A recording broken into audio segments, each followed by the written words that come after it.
샬롬 샬롬 샬롬 샬롬. 하나님 사랑합니다. 여러분 주 안에서 사랑합니다. 오늘 사사기 12장 말씀 중심 구절이 7절에서 15절 말씀이죠. 사사들의 삶을 봅니다. 몇 명의 사사들이 쭉 그저 함께 등단을 합니다. 1절에 보니까 12장 1절에 에브라임 사람들이 모여 북쪽으로 와서 입다에게 이르되, 지난번에 이 부분 얘기 있었죠. 그래가지고 그러게요. 이 내용의 앞부분을 지난번에 분명히 집중적으로 한 것 같은데 그래도 한번 다시 한번 봅니다. 입다는 이스라엘 백성들을 집합시켜서 이스라엘을 괴롭히는 암몬 족속들을 전멸시킨 일이 있었죠. 그런데 전쟁이 끝나자 이제 이스라엘 이론 가운데 하나인 에브라임 족속들이 입다에게 시비를 거는 부분이 나옵니다. 15절부터 이렇게 나오죠. 시비를 거는 부분이 그러니까 2절에 입다가 그들에게 이르되, 나와 내 백성이 암몬 자손과 크게 싸울 때 내가 너희가 나를 그들의 손에서 구원하지 아니함으로 이렇게 시작이 됩니다. 이 이유는 암몬과의 전 때 자신들이 참전을 요청하지 않았다는 것이다. 그래서 이 일로 인해서 입다가 속한 길르앗 지파와 에브라임 지파 사이에 동족 상잔의 전쟁이 발생하게 되죠. 본문은 이런 역사적 사실을 배경으로 삼고 있습니다. 입다가 암몬 족속을 진멸하는 일이 일어나고 있습니다. 1절부터 6절까지의 내용에 어떻게 해요? 십벌레라 발음해라. 그래서 그것을 십벌레라고 발음을 하면 죽였어요. 그죠? 그 족속이 아니다라고 생각을 하고, 오랫동안 암몬 족속의 침략을 받고 있었던 이스라엘은 암몬과 일제를 벌일 수밖에 없는 상황에 도달을 하게 되죠. 그래서 이스라엘은 입다를 군대장관으로 세워서 암몬과 일전을 벌이게 되고, 그 결과 이스라엘은 하나님의 도우심으로 대승을 거둔 사건이 일어났었죠. 11장 내용에 아마 나타나 있을 거예요. 기생에게서는 하나 드렸는데 쫓겨났다가, 그죠? 장모들이 가서 장관이 되라 하는 내용이 11장에 나타납니다. 이제 트집 잡는 부분으로 인해서 또한 그들과 싸울 수밖에 없는 상황에 닥치게 되죠. 전쟁이 끝난 후 이 전쟁이 오로지 야훼 하나님의 은혜의 결과다. 입다는 그렇게 선포를 하죠. 그리고 하나님을 찬양합니다. 이처럼 우리는 모든 전쟁, 모든 사건, 그죠? 우리 살아가는 일상생활이 어떻게 보면은 전쟁이에요. 사탄과의 전쟁. 제가 아까 그런 이야기를 했습니다. 우리 교회에 여러 가지 크고 작은 것들이 자꾸 고장이 나고, 그죠? 막히고 막 이런 일들이 있어서,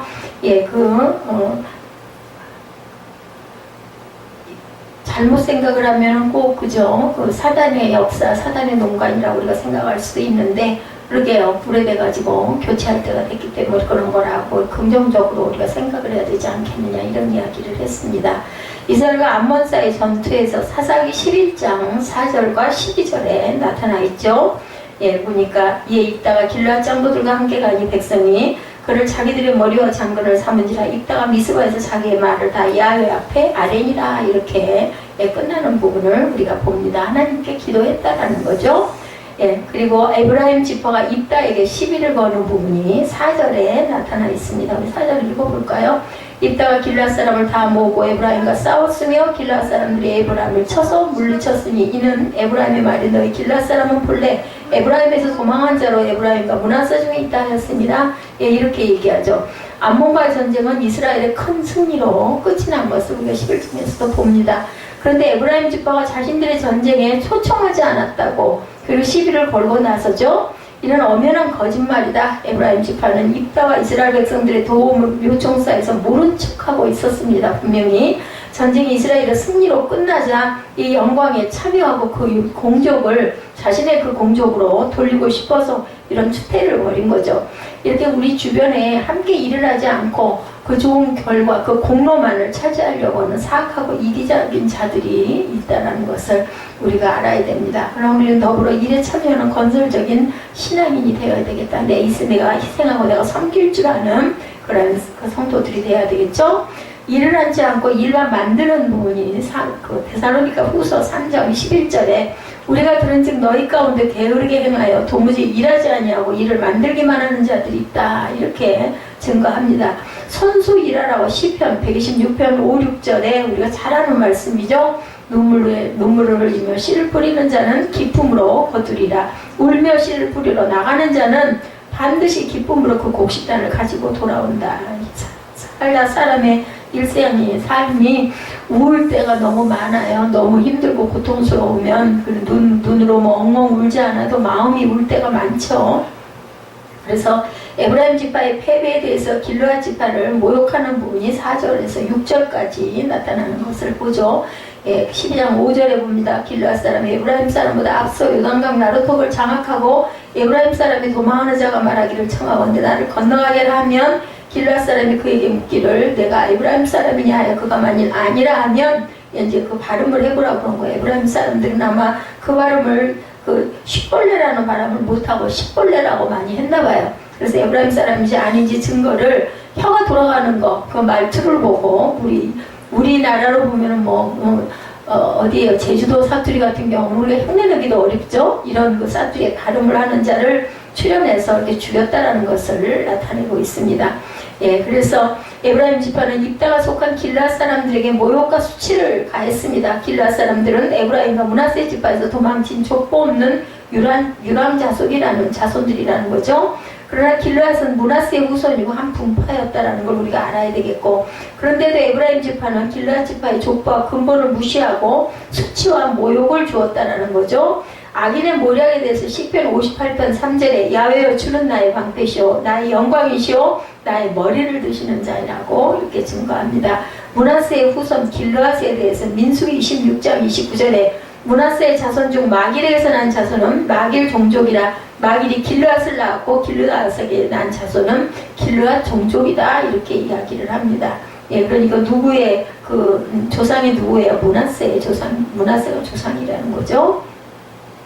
에브라임 지파가 전투에서 패배하는 그런 부분, 결국 길르앗과 에브라임 지파는 전쟁을 벌이고 동족 상전, 같은 형제끼리 싸움이 난 거예요. 형제의 후손들이 비극이 발생하게 되죠.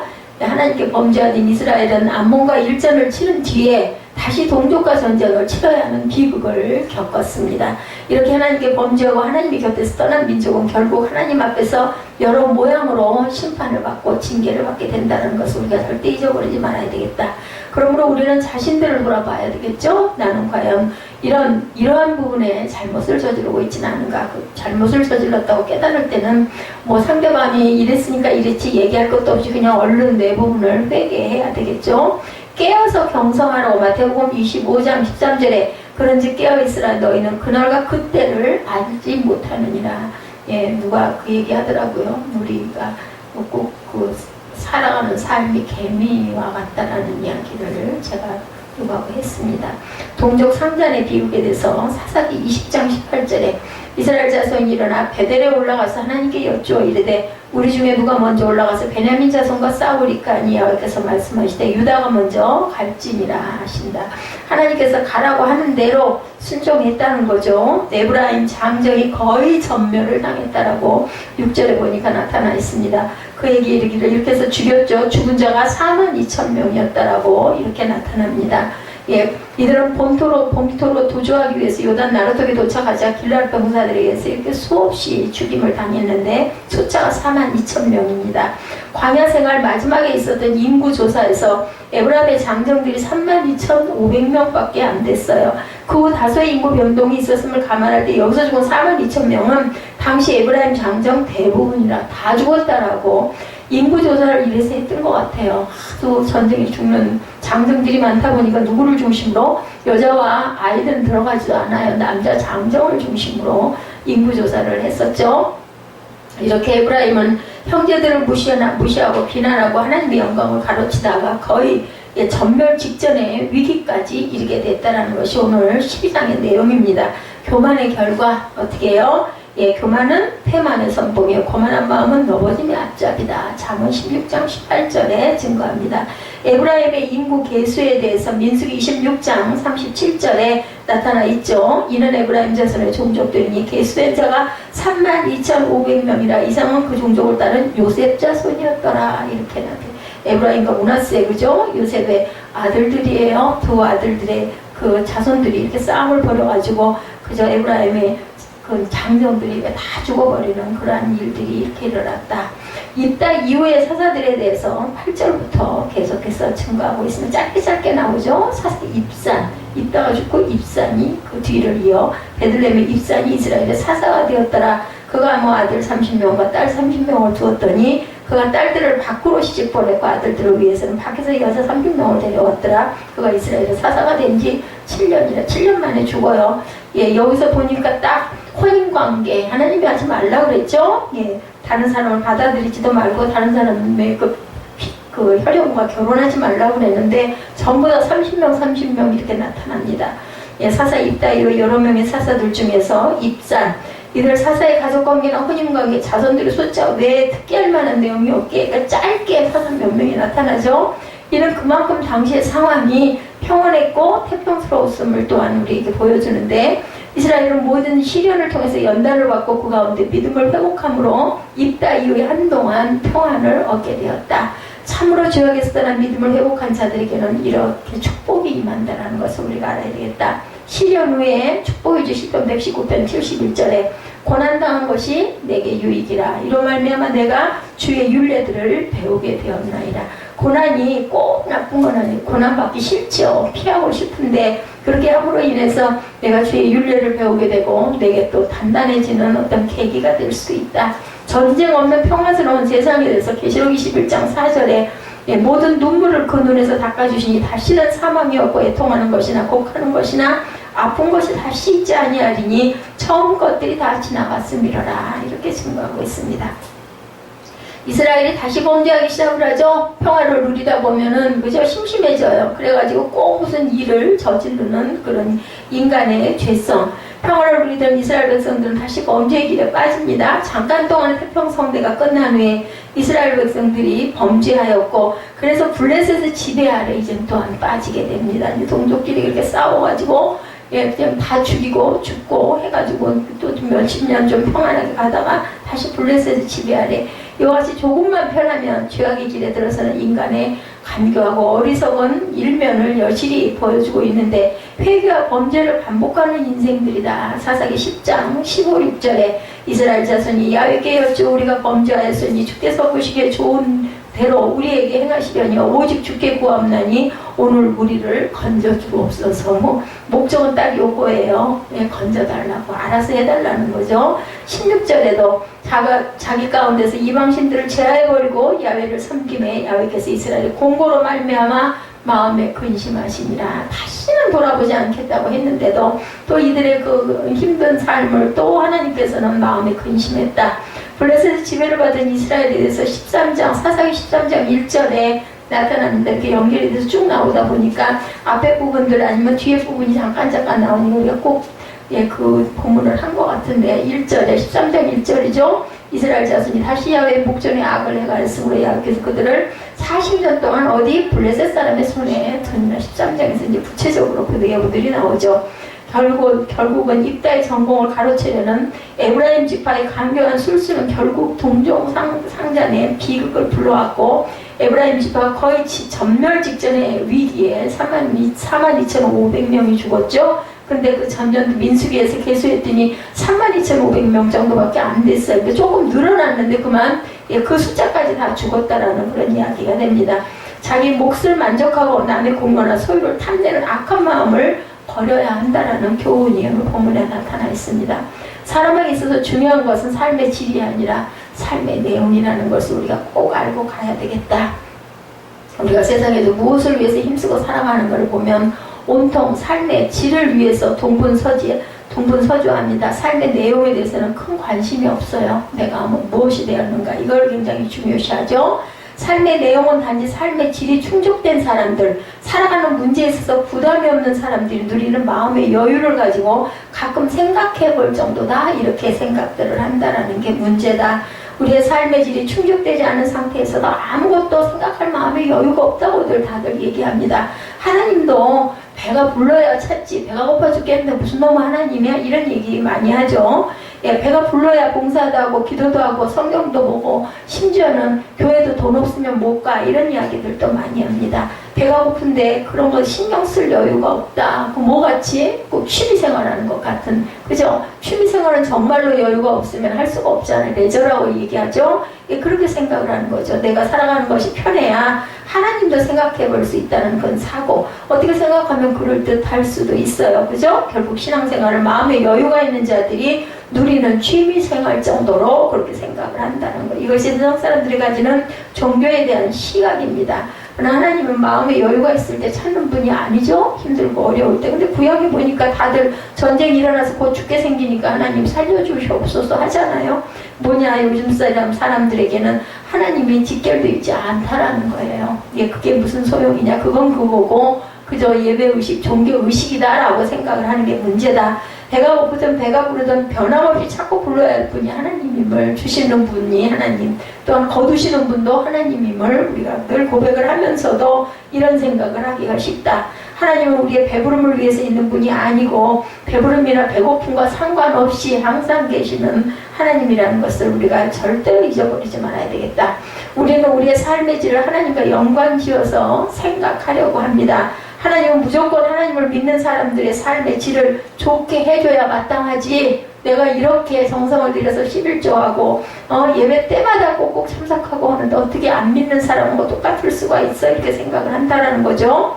사람들은 사는 것에 걱정만 없으면 제대로 하나님을 믿을 수 있을 것 같다는 생각들을 또한 많이 가지는데, 사는 것이 힘드니까 기도도 안 되고 성경 보는 것도 안 되고 그죠? 봉사도 못한다는 푸념들을 하죠. 나는 하나님을 위해서 살고 싶은데 환경이 나를 받쳐주지 않으니 내가 어쩔 수가 없어, 이렇게 얘기하는데, 환경이라는 것이 누구에 의해서 주어진 것인가? 하나님에 의해서 주어졌다는 것도 우리가 그것도 인정을 해야 된다. 환경이 하나님을 위해서 사는 것을 방해한다는 것은 결국 하나님이 우리에게 주신 환경이 하나님을 위해서 사는 것을 방해한다는 것도 또한 알아야 되겠고, 하나님 스스로 하나님에게 방해가 되는 것을 자기 백성에게 주셨다는 말도 안 되는 결론이 내려질 수밖에 없습니다. 예, 보니 13장 1절에 블레셋 사람들이 괴롭히는 사건이 일어나요. 분명히 하나님께서 그렇게 했는데 그 이유는 뭔가 깨닫고 느끼고 연단받아야 될 부분이 분명히 있다는 거죠. 하나님을 위해서 산다는 것은 모든 일에 있어서 하나님께 감사하고 하나님의 은총을 잊지 않고 살아가는 것인데, 어떤 환경에서도 믿음으로 살아가는 것이 하나님을 위해서 살아가는 것이다. 믿음은 삶의 환경과 삶의 질에 따라서 이렇게 되기도 하고 저렇게 되기도 하는 것이 아니죠. 어떤 환경과 삶의 질이라도 믿음은 불변해야 된다. 쉽지 않죠. 어려우니까 이 부분이 강조가 되고, 구약에도 지금 12장도 11장도 계속해서 범죄하는 사건, 13장도 또 조금 편안해지니까 또 범죄하는 사건이 계속해서 일어납니다. 세상의 영향을 전혀 받지 않는다는 것, 이것이 쉬운 일은 아니죠. 배고플 때는 배고픈 대로 믿음을 드러내게 되고, 배가 부르면 부른 대로 믿음을 힘해진다면 그것은 참된 믿음이 아니었다라는 증거물이라는 것을 우리가 알아야 되겠다. 그러면 돈 많은 부자들은 참 예수를 잘 믿을 것 같잖아요. 그죠? 가난한 사람들은 절대로 예수를 못 믿고 교회를 안 가야 맞아야, 뭐 이런 사고라면, 배가 부르고 여유가 있어야 예수도 믿지, 이런 사고라면 절대 있을 수가 없습니다.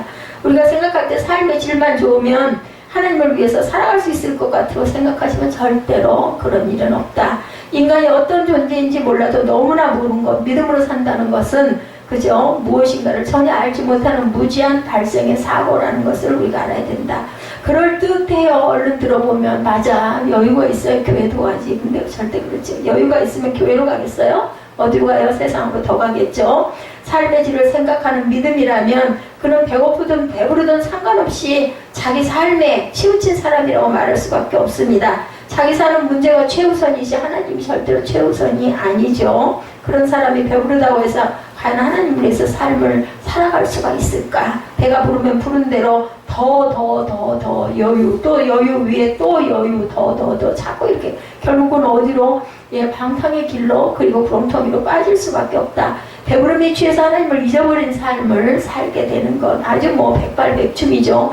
믿음은 곧 세상을 의지하지 않는 것인데, 처음부터 삶의 질을 생각하는 사람이 어떻게 세상을 의지하지 않는 믿음으로 살아갈 수가 있겠는가? 그러니까 은혜는 그럴 때 어떤 큰 사건이 일어나서 그죠? 옴짝달싹 못하게 공고하게 만드는 게, 그게 그 사람을 위해서, 사실은 그 사람은 그게 받고 싶지가 않고, 우리가 볼 때 내가 그런 경우가 닥치면 너무 싫고 안타깝지만 사실은 내게 개입하시는 것은 나를 붙들고 계신 하나님이라는 것을 꼭 알아야 됩니다.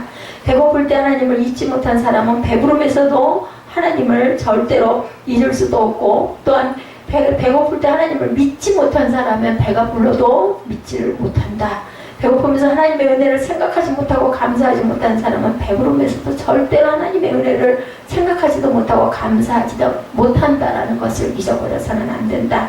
성도에게 중요한 것은 삶의 질이 아니라 그래서 삶의 내용이다. 무엇을 바라보고 무엇을 위해서 내가 살고 있는가가 중요하다. 사람이 무엇을 먹어도 배부름은 사실은 같아요. 근데 참 보면 오늘도 제가 느꼈지만 마음에 여유가 없다 보니까 아침 그 먹을 시간을 건너 끼고 사람이어서 뭔가를 하고 있는데 혼자 우적거리고 못 먹겠더라고요. 아주 허리는 꼬부라지고 죽겠는데 집에서 올 때부터. 그러다가 아까 3시가 넘어가지고 3시가 다 됐나요? 2시 넘어서 점심을 먹으려고 하니까는 준비하느라고 신경을 써서 못 먹겠더라. 질려가지고 먹을 수가 없는, 기력이 너무 빠져가지고. 근데 아까 우리 예배드리기 전에 잠깐 주방에 들어갔다가 그 머리를 좀 만지고 그러고 나서는 먹기는 먹어야 예배를 드리지 하고 앉아가지고 혼자 먹다 보니까는 맛있더라고요. 그러니까 여유가 생기고 조금 자고 나서 피로가 조금 풀리고 나니까, 그러고 나니까 이제 먹는 게 먹을 맛, 똑같은 음식 어떻게 보면 혼자 먹는 거보다 둘이 먹는 게 더 맛이 났을 수도 있는데 안 그렇더라고. 그러니까 그래서 우리가 항상 삶의 내용이 굉장히 중요하다라는 것. 어떤 음식을 먹어도 배부름을 갖고 어떤 집에서 살아도 잠자는 것은 사실은 참 보면 그 넓은 집에서 사람이 제가 늘 생각하는 게 딱 잠자는 그 공간이 진짜 요만밖에 안 하잖아요. 거기에서 있기를 그렇게 많은 것들을 지니고 있고, 참 집을 요즘에 한 번씩 가면은 그냥 예사로운 눈으로 봐지지가 않고 이거 다 어떻게 해야 돼 이런 부분이 계속 머릿속에서 끊어지질 않습니다. 어떤 옷을 입어도 그 몸은 같은 몸이고, 그죠? 옷이 사람의 몸을 변화시키지는 못한다라는 것, 삶의 질이 우리를 천국으로 보내는 것이 아님을 우리가 꼭 알아야 되겠다. 삶의 내용은 단지 태어났다고 살고 죽는 것을 얘기하는 게 아니죠. 삶의 그릇으로 본다면 그 그릇에 무엇을 담고 살아가는가가 가장 중요하다는 걸 생각해야 된다. 그렇다면 그리스도인으로서 삶에 무엇을 담아야 할까? 얘기 하나마나 우리가 너무 잘 알죠. 너무 알긴 참 잘 알아요. 우리의 삶에 담길 것은 하나님의 은혜와 사랑으로 살아가는 것, 그런 것들을 채우면서 살아가야 되고 깨달음으로 살아가야 되고 하나님의 은혜로 살아간다라는 고백을 항상 그냥 입술에 붙은 말이 아니라 진짜 전심에서 우러나는 그런 마음. 누구는 알아요? 본인 알아요. 본인. 그리고 하나님만 아시죠. 외부의 사람들은 알 수가 없습니다. 하나님의 은혜와 사랑, 근데 그런 건 있는 것 같아요. 특정 나타나는 모습에서 어느 정도는 저 사람이 어떤 종류의 사람이라는 것을 알게 되죠. 그리스도의 희생으로 살아가는 삶의 흔적이 스티그마가 분명히 있어야 된다. 근데 우리의 삶을 보면 먹고 살아가는 것밖에 없는 것은 아닌지 이런 생각이 가끔 들 때가 있습니다. 매일매일 똑같이 반복되는 일상, 도대체 나는 오늘 무엇을 했나 이럴 때가 있죠. 이런 시각에서 본문을 볼 때 본문의 내용은 우리가 살아가는 삶을 돌아보게 하는 내용입니다. 본문은 입다 이후에 일어났던 사사들의 이름이 몇 명 기록되어 있죠. 그래서 제가 그냥 사사들의 삶이라고 이름을 일일이 다 쓸 수가 없어가지고 그렇게 그냥 제목을 잡았습니다. 7절에 입다가 이스라엘 사사가 된 지 6년이라 길르앗 사람 입다가 죽음에 길르앗 한 성읍에 장사되었더라. 말씀에서 보는 것처럼 입다가 죽은 후에 입산이라는 사람이 사사로 등장을 하죠. 그리고 입산이 죽고 11절에 엘론이라는 사람이 사사로 등장하고 엘론이 죽은 후 압돈이라는 사람이 사사로 등장을 합니다. 그런데 본문에 등장하는 사사들은 아까도 얘기를 했죠. 그 아들을 며칠 낳고 그게 죽었다 이 내용이 끝이에요. 입다 이후에 이스라엘에게 태평성대가 계속될 때 뭘 한 게 없어요. 그죠? 전쟁이 있었으면 전쟁에 나가서 얼마가 죽고 어떻게 했다 이런 얘기가 있을 텐데 사사들이 특별히 이스라엘을 위해서 할 일이 없었던 것이 아니냐는 생각들을 합니다. 태평성대라고 해서 사사로서 이스라엘을 위해서 할 일이 없었을까? 근데 저도 그런 의문은 있습니다. 목사가 태평성대라고 해서 성도들 위해서 할 일이 없냐는 거죠. 교회가 그저 평안하다고 해서 아무것도 안 하는 게 아니죠. 평안하면 평안한 대로 더 또한 귀한 일을, 헌신의 일을 찾아서 하게 되죠. 그리스도의 말씀을 전하고 그 말씀 위에서 그리스도의 은혜와 희생으로 살아가는 모습을 증거하기 힘써야 하는 것이 교회의 사명입니다. 그리고 또한 예, 주의 종이 해야 할 일이 바로 이런 일이죠. 그 일이 태평성대라고 해서 사라진 것은 아니라는 것. 마찬가지로 사사라는 것은 사사가 그런 역할을 하는 사람이거든요. 제사장의 역할, 예, 지금으로 보면 목회자의 역할. 이스라엘을 하나님을 믿는 자로 살아가도록 하기 위해서 예, 힘쓰는 자로 세움을 입은 것인데, 태평성대이기 때문에 사사가 되었다가 죽었다는 것만 남긴다면 그것은 온전한 사사의 삶이 아니었을 것이다. 본문은 우리가 세상을 살아가는 모습을 그대로 보여주고 있는 모습이라고도 볼 수가 있습니다. 우리가 크리스천으로 살아가야 하는 삶은 없이 한 인간으로 살아가는 삶만 있다면, 뭐 권사면 뭐하고 장로면 뭐하고 목회자 뭐 주의 종이면 목사면 뭐하겠느냐는 거죠. 내용이 중요합니다. 8, 9절에 그의 뒤에는 베들레헴의 입산이 이스라엘의 사사이었더라. 그가 아들 30과 딸 30을 두었더니 딸들은 타국으로 시집 보냈고 아들들을 위하여는 타국에서 여자 30을 데려왔더라. 이스라엘 사사가 된 지 7년이다. 이렇게 짧게 나타나 있습니다. 입산에게는 아들이 30명이고 딸이 30명이라는 것을 보면 입산의 부인이 한둘은 아니었지 않았을까 짐작이 되죠. 그리고 입산은 아들을 위해서 타국에서 여자 30을 데려왔고 딸을 타국으로 시집을 보냈다라고 나타나죠. 타국에서 여자를 데려오는 것은 타국으로 시집 보냈다는 것이 이방인과 교류했다는 것으로 예, 이해하기보다는 다른 가문, 다른 지파로 이해하는 것이 타당할 것이다. 어쨌든 입산이 자신의 자식을 모두 타국의 사람과 결혼을 시켰다는 것은 예, 오늘날 자식을 무조건 외국으로 유학 보내는 부모의 허영심과 연결돼서 생각해 볼 수가 있고, 내 나라에서는 만족을 못하기 때문에 외국으로 유학 한참들 많이 보내죠. 요즘에는 그게 그냥 일상적인 다반사로 그냥 하나의 코스로 여겨져 가지고 가서 뭐라도 배워와라, 언어라도 제대로 그 나라 본토 발음이라도 배워와라 그러고 보낸다고 그러죠. 13, 14절에 보면 그의 뒤에는 바라던 사람 힐렐의 아들 압돈이 이스라엘의 사사이었더라. 그에게 아들 40과 손자 30이 있어 어린 나귀 78 그 키를 탔다. 다 각각 예, 그 나귀들을 줬어요. 지금으로 말하면 휴대폰 하나씩 손에다 쥐어진 꼴이랑 비슷합니다. 압돈이 이스라엘의 사사가 된 지 8년이다. 10장 4절에도 보면 야일이라는 사사에게도 아들 30이 있어. 여기도 10장에도 이렇게 나타나 있네요. 나귀 30을 탔다는 말, 그래서 우리가 이것을 부모님 한 거 아니냐 이 얘기가 나왔던 것 같습니다. 그때도 말씀드렸지만 나귀를 탔다는 것은 부유함의 상징이죠. 여유가 있으니까 나귀를 태웠겠죠. 이렇게 볼 때 압돈의 아들 30과 손자 30이 있어서 나귀 70피를 탔다는 것은 그들이 그만큼 부여를 누렸다. 그때는 짐승들이 하나의 재산이었으니까, 그죠? 물론 부유함을 누렸다는 게 뭐 죄악은 아니지만 삶에 오직 그것밖에 없다는 것은 우리가 생각해 봐야 될 문제다. 사사로서의 삶이 단지 사사가 되었고 죽었다는 것, 아들을 위해서 외국에서 여자를 데려오고 딸을 외국으로 시집 보냈다는 것밖에 나타난 게 없습니다. 아들과 손자가 나귀를 탄 것, 이러한 기록만 있는 사사라는 것은 결국 그들이 사사로 살았지만 사사의 삶의 내용이 없었다라는 것으로 이해할 수 있다. 사사가 되었다는 것이 중요한 것이 아니라 사사로서 온전하게 살았느냐가 중요하다. 말씀을 전하는 저도 마음이 찔림이 있습니다. 목사가 되었느냐가 중요한 것이 아니라 목사로 살아갔는가가 중요하고, 장로가 되었느냐가 중요한 게 아니라 장로로서 살아갔느냐가 중요하다라는 거죠. 자, 저와 여러분이 그리스도인이 되었으면 그리스도인이 되었다는 것이 중요한 것이 아니고 그리스도인의 삶으로 그리스도인의 향기를 나타내면서 살고 있는가가 중요하다. 저와 여러분의 삶은 그리스도인으로 살아가는 삶을 담아내는 그릇임을 우리가 잊어버리면 안 되겠고, 저와 여러분의 삶에 담겨지고 있는 내용은 과연 무엇인지를 우리가 생각해야 되겠다. 과연 그리스도의 삶이 담겨진 삶을 우리가 하루하루 살고 있는가, 아니면 그저 한 인생으로 인간으로 별로 안 믿는 사람이나 별 차이가 없게 살고 있는 건 아닌가도 생각해 봐야 되겠다.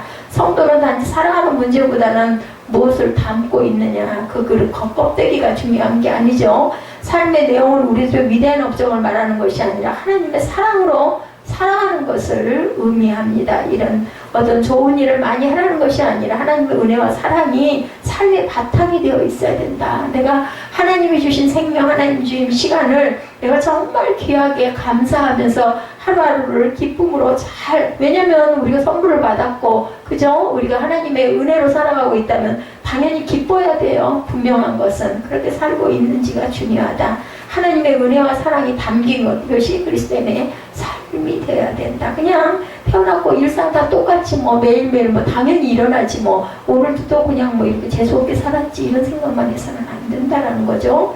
하나님의 은혜와 사랑이 담긴 삶을 산다면 그 삶을 통해서 드러나는 하나님의 은혜와 사랑이 드러날 줄 알아야 되겠다. 은혜와 사랑 때문에 사랑하게 되고 희생하게 되어지죠. 내가 누구에게인가 뭔가 받았으면 누구에게인가 좀 주고 싶지 않아요? 이런 삶을 우리가 살아내야 된다. 배고픔도 굉장히 고통스럽습니다. 예, 우리가 일부러 고생을 추구해 살아야 할 이유는 없어요. 그죠? 그러나 삶의 질은 우리가 추구한 대로 주어지는 것이 아니고 배부름이든 배고픔이든 하나님에 의해서 주어진 것이면 어떤 환경에 주어진 타에도 하나님의 사랑과 자비하심은 동일하다는 것을 절대 잊어버리지 말아야 된다. 그래서 뭐 우리 그런 얘기 많이 하죠. 예, 뭐 입에 쓴 약이 몸에 좋다라는 얘기가 있어요. 예, 그래서 약이 안 쓸 수가 없죠. 어떨 때는 하나님이 우리에게 이렇게 쓴 약을 먹여주실 때도 그래도 나를 위해서 주시는 거지라고 그것을 예, 감사함으로 감당도 할 줄도 알아야 되겠다. 배고프면 사랑이 없고 배부르면 사랑이 있다면 배부름은 중요한 문제로 남을 수밖에 없지만 어디에도 하나님의 사랑이 동일하다면 삶의 질은 우리에게 결국 중대한 문제로 남을 수가 없다는 것을 생각해 봐야 됩니다. 삶의 질은 하나님에 의해서 주어지는 것으로 우리가 항상 생각을 해서는 안 되고 저와 여러분에게 주어지는 몫으로 여겨야 된다는 것. 성도는 어떤 삶에서든 변하지 않는 하나님의 사랑과 자비하심을 바라보고 살아가야 되겠고 어떤 삶에서도 자기 백성을 죄에서 건지시는 그리스도의 희생을 의지하고 살아가야 되겠고 이것이 성도로서의 중요한 삶의 내용이고 태도라는 것. 많은 일을 하라는 것이 아니라 그리스도의 희생에 감사하면서 살아갈 줄 알아야 된다. 그럴 때 저와 여러분의 삶은 그리스도의 희생으로 채워지게 되죠. 삶의 내용은 저와 여러분이 그리스도의 희생으로 살았다는 증거물이 된다라는 것. 그리고 그 증거물에 의해서 그리스도의 사람으로 영접받게 된다. 우리가 진주 얘기 많이 하잖아요. 그죠? 그렇게 고통스럽고 아픈 가운데 그래서 뭔가의 그 액체를 내가지고 자꾸 둘러싸고 그런 세월이 가다 보면 그것이 보석이 돼가지고 아주 귀한 그죠? 진주로 탄생이 된다고 하죠. 이렇게 볼 때 성도에게 진심으로 중요한 것은 삶의 내용이지 삶의 질이 아닌 것을 우리가 알아야 되겠죠. 사람이 태어났다 죽는 것은 누구에게나 한번 오는 일 똑같습니다. 세상에서 무엇이 되었다는 것에 마음을 두기보다는 어떻게 살아가느냐에 마음을 크게 그 중점을 둬야 되겠다. 목사가 되었다, 장로가 되었다, 성도가 되었다는 것은 중요한 게 아니고 예, 온전하게 잘 감당하고 정말 구별되게 살아가고 있는가 이것을 우리가 항상 스스로에게 돌아보고 질문해야 되길 때는 거죠. 그것들이 천국에서 우리를 그리스도의 사람으로 인정받게 하는 증거물이고 무엇이 되든 그리스도의 사람으로 살아가는 것이 있어야 된다. 하나님의 은혜와 사랑을 안다면 은혜와 사랑으로 살아가는 삶이 있어야 되고 그리스도의 희생을 안다면 그 희생으로 살아가는 흔적이 남아야 되고 그 흔적이 저와 여러분의 삶에 담겨져야 된다는 것. 저와 여러분의 삶에 담겨지고 있는 것들은 예, 어떠한 흔적들인지 우리가 돌아보십시다. 과연 그리스도의 희생을 하는 그리스도인으로 살아가는 흔적들인지 감사로 살아가고 있는지 단지 멸망받을 한 인간으로 그냥 살아가는 흔적인지 이것을 우리가 생각해 절대로 그러고 싶은 사람은 아무도 없을 거예요. 본문에 사사들에게서 발견되어지는 삶의 흔적은 사사로 산 것이 아니라 그냥 그저 그냥 아이 몇십 명 낳고 뭐 어떻게 하고 예, 뭐 말을 타고 뭐 나귀를 타고 있다가 죽어서 어디에 장사 지냈다 그냥 이거 보통 사람들하고 똑같지 않아요? 우리가 이사들과 사사들과 동일한 삶을 살아가고 있는 것이 아닌지 우리가 본문을 통해서 예, 묵상하는 시간이 돼야 할 줄로 믿습니다. 사람이 죽고 나면 남는 것은 사실은 아무것도 없어서 예, 우리나라 그 속담에도 뭐 사람은 죽어서 이름을 남기고 예, 호랑이는 죽어서 가족을 남긴다고 하죠. 그 이름도 사람들의 기억에서 사라져 버리는데 사사기 12장에 나타난 몇 명은 그래도 예, 그 이름이 나타나고 그렇게 해서 살다가 죽었다라고도 기록이 돼 있네요. 물론 위대한 일을 하는 사람은 이름과 업적이 역사 속에 남지만 그것이 하나님의 생명책에도 똑같이 기록되는 것은 또한 아니라는 것. 하나님의 생명책에는 다만 이름만 기록되었을 뿐이죠. 인간에게 업적이라는 건 사실은 없다라는 것도 알아야 됩니다. 있다면 인간을 부르셔서 일하신 주님의 일만 남아있다라는 거예요. 주님의 업적만 있을 뿐이고 업적에 감사하며 살아가는 그리스도인만 영원하다라는 거. 주신 것도 하나님이 주셨으니까, 그죠? 남는 것도 하나님이 주신 것만 남는 것이 맞겠죠. 이것이 바로 그리스도인으로 가장 합당하게 살아가는. 그래서 그 얘기가 내가 한 것이 아니라 하나님의 은혜로 했습니다라는 고백이 맞는 고백이다. 저와 여러분에게 원하시는 것은 위대한 업적이 아님을 명심해야 됩니다. 위대한 일은 이미 주님이 하실 대로 이루어져요. 누구를 통해서 이루어지든. 그죠? 우리는 다만 주님의 일에 대해서 감사하고 그저 순종하면서 살아가는 것밖에 없다. 희생이라는 주님의 위대한 업적 앞에 우리는 스스로에게 대해서 부끄러워하면서 주님의 희생 때문에 살아가고 있음을 고백하는 삶이면 된다라는 거예요. 우리의 이름은 주님의 이름 안에서 영광되고 위대해지는 것이지 우리의 행위로 나타나는 것은 절대 아니다. 그리고 우리의 삶에는 주님의 희생만 담겨 있으면 됩니다. 희생의 결정물로 내가 이렇게 십자가 앞에 섰습니다. 이게 가장 중요하고 가장 귀한 고백입니다. 희생으로 살아갈 때 저와 여러분에게 보여주는 것은 그냥 희생이죠. 희생에 그저 그 남는 그러한 그 자취, 이 희생이 저와 여러분의 삶에 담겨지는 인생이 되어야 되겠다는 것. 예수님에게도 그랬죠. 예수님의 삶에 담겨진 내용은 그냥 먹고 산 이야기가 아니라 십자가 위에서 우리를 위해서 피 흘려 돌아가시고 부활하셨다. 이것이 남았어요. 그것이 누구의 명령? 하나님께서, 공의의 하나님께서 분명한 것은 죄의 대가를 받아야 되기 때문에 아들 예수를 십자가에 세웠고 그것을 순종해서 예수님의 순종해서 그대로 행했다라는 거죠.